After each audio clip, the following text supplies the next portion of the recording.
Peipsiäärsed külad on tuntud kalapüügi ja sibulakasvatuse poolest. Peipsi järve kaldad, eriti selle põhja- ja läänepoolsed rannikualad, olid kehvade ja väheviljakate maade tõttu pikaks ajaks püsivalt asustamata.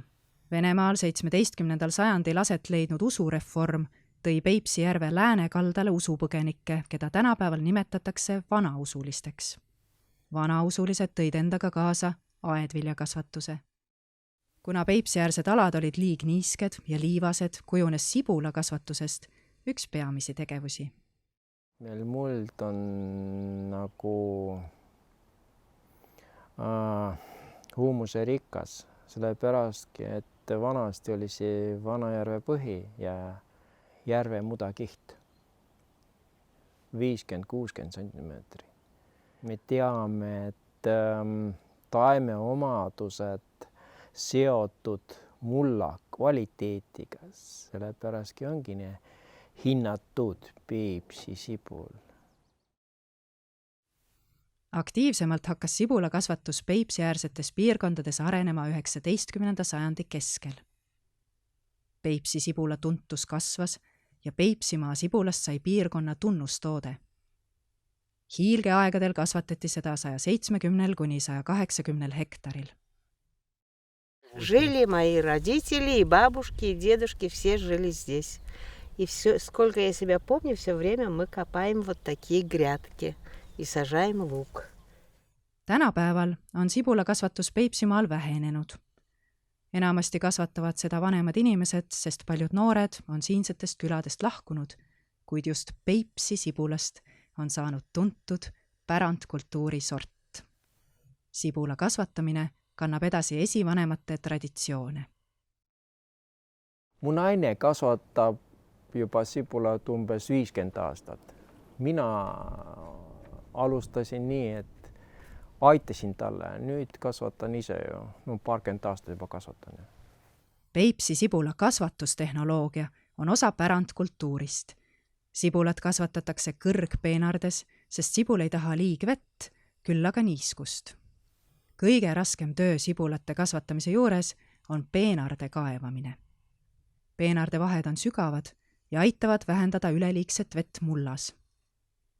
Füüsiliselt raske töö käib vanematel inimestel üle jõu ja ajapikku on ka seetõttu sibula peenraid üha vähemaks jäänud. Ise kaevan ise üksipäini ja kõik see teen valmis ja panen maha ja kõik üksipäini, kellele seda rasket tööd vaja on. Niisked ja varjulised peenravahed on koduks konnadele, muttidele ja muudele pisiloomadele. Peipsi sibul on eriline, kuna üks sibul kasvatab alla terve pesakonna ja sibulas leidub ohtralt ühendeid, mis teevad sibula kibedaks, kuid samas annavad ka hea maitse.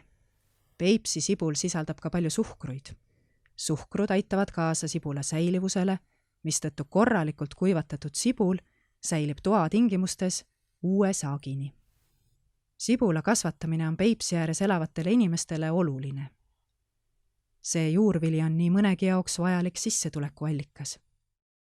Pension on väikene, sellepärast. Siit saab vaja natuke tulu, saan puideraha ja kõiki muid arved maksta ja mis see siis nii see elu käib, tead.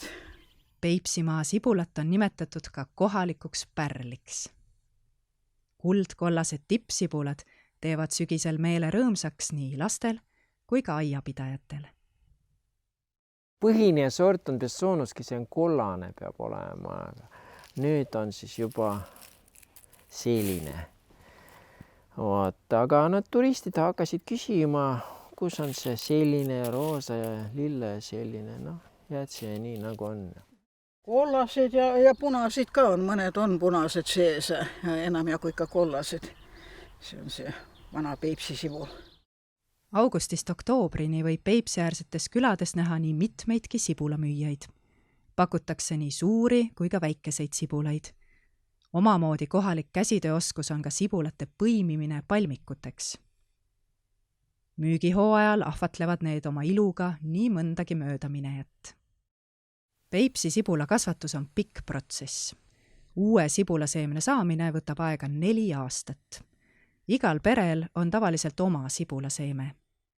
Esimesel aastal külvatakse maha must sibulaseeme.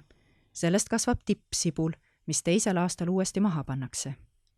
Alles 3. aastal saadakse korralikud söögisibulad ning seemneteks olulised valiksibulad ehk emasibulad, mis lähevad putke ja annavad uued sibulaseemned. Peipsimaa külades on sibulal mitu nime. Näiteks tippsibul on sevok ja seemneid andvad sibulad on võõborkad. Kõige enne paneme strelkad maha.